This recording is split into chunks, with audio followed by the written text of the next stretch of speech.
প্রিয় ছাত্রছাত্রী, তোমরা আশা করি ভালোই আছো। আজকে আমরা চতুর্থ শ্রেণীর গণিত সম্পর্কে একটু আলোচনা করব।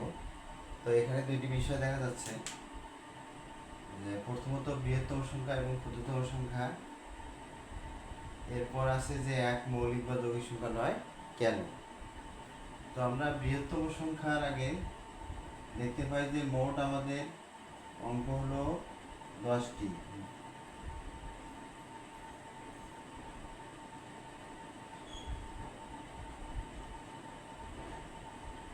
মানে মোট অঙ্ক আমাদের 10টি, সার্থক অঙ্ক হলো যখন এখানে অঙ্ক মোট হলো 10টি।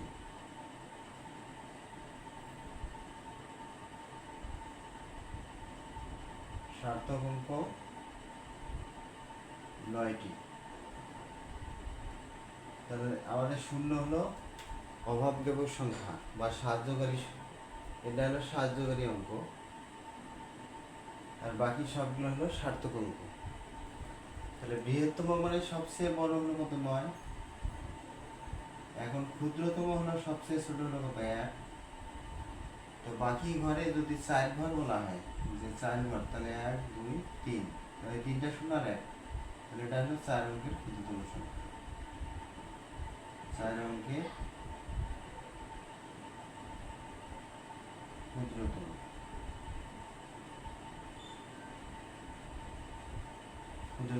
সংখ্যা। এখন আমাদের যে 2 0 4 6 8 9 আছে, যে এই অঙ্কগুলো একবার ব্যবহার করে, অঙ্কগুলো একবার ব্যবহার করে 1 2 3 4 5 6, 6 অঙ্কের বৃহত্তম সংখ্যা। তাহলে 6 অঙ্কের বৃহত্তম সংখ্যা হলে বৃহত্তম হলে হবে কি 9 8 6 4 2 0। এবং ক্ষুদ্রতম যদি হয়, ক্ষুদ্রতম হলে হবে কি সবচেয়ে ছোট হলো 0, বাট 0 নিজস্ব কোনো মান নাই, সার্থক অঙ্ক না, ওই জন্য ক্ষুদ্রতম সংখ্যাটি পরে বলবো। সবচেয়ে ক্ষুদ্রতম 0 ছাড়া হলো 2, 2 লিখলাম, একবার পর 0 দিতে হবে। তাহলে শূন্যটা যদিও ছোট, তারপরে 0 প্রথম বসে না কেন? তো আমি যদি 0 প্রথমে বসাই, তাহলে 1 2 3 4 5 6, তখন কিন্তু 5 অঙ্কের ক্ষুদ্রতম সংখ্যা হবে, আর 6 অঙ্কের তখন আর ক্ষুদ্রতম সংখ্যা হচ্ছে না। বিধায় আমাকে কি করতে হলো? সবচেয়ে ছোট 2, এরপর 0 দিলাম, এরপর আসবে 4 6 8 9, 1 2 3 4 5 6, তাহলে 6 অঙ্কের ক্ষুদ্রতম সংখ্যা। এখন বলা হলো যে আমাদের, আশা করি তোমরা বুঝছো না, তাহলে বড় থেকে ছোট বৃহত্তম, ছোট থেকে বড় ক্ষুদ্রতম, বাট এখানে 0 থাকার কারণে এক ঘর পর বসবে।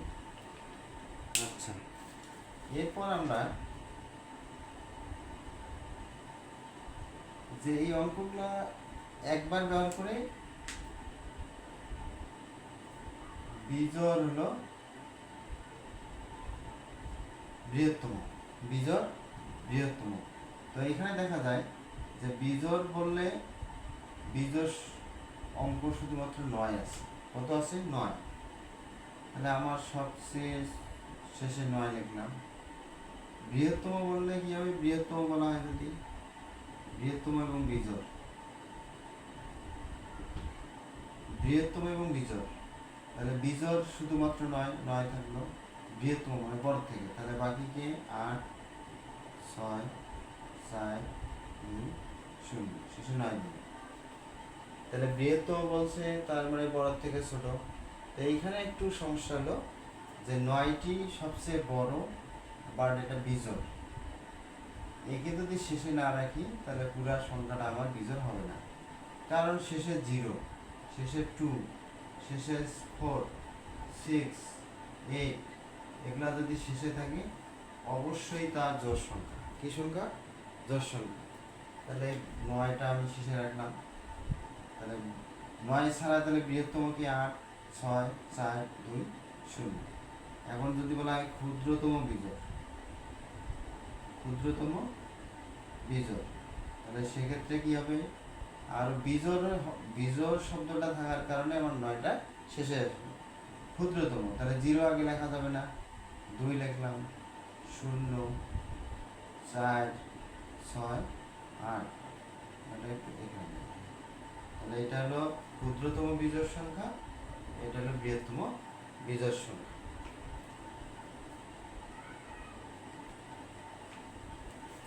তো আশা করি তোমরা বুঝছো। এরপরে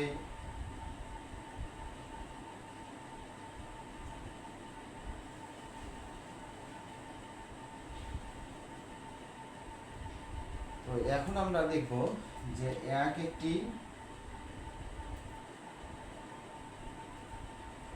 তাহলে আমাদের এক মৌলিক বা যৌগিক সংখ্যা নয় কেন।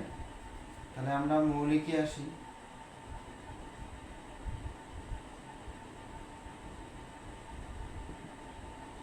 মৌলিক সংখ্যার ক্ষেত্রে গুণনীয়কের অপর নাম হলো উৎপাদক।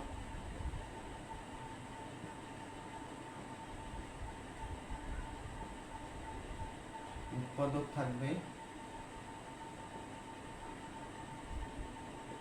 দুইটি, যেমন 3 1 3, কয়টি? দুইটি। তাহলে 3-এর গুণনীয়ক হলো দুইটি, এজন্য এটা মৌলিক সংখ্যা। এরপর যৌগিক।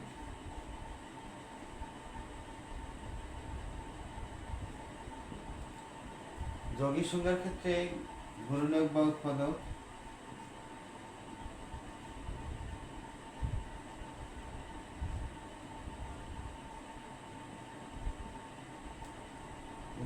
থাকবে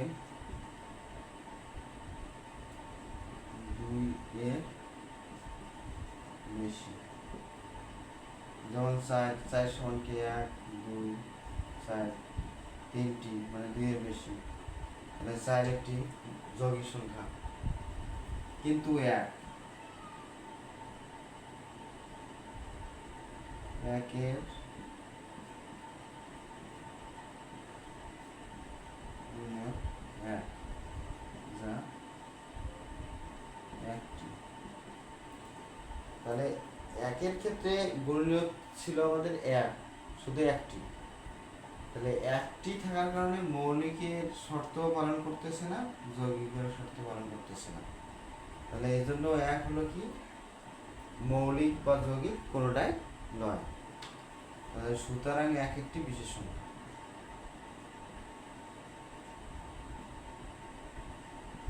একটি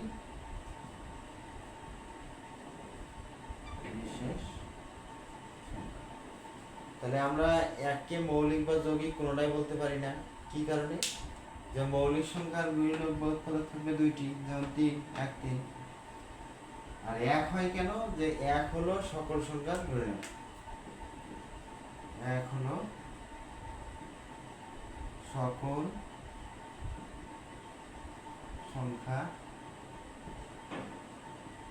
গুণনীয়ক। 1 হলো সকল সংখ্যার গুণনীয়ক, ওই জন্য 1 3 4 4-এর ক্ষেত্রে 1 2 4, কিন্তু 1-এর গুণনীয়ক হলো কি একটি, সুতরাং একটি বিশেষ সংখ্যা। তাহলে আশা করি তোমরা বুঝেছো। এরপর আমরা আবার নতুন কোনো ভিডিও নিয়ে আসবো। সবাইকে অশেষ ধন্যবাদ।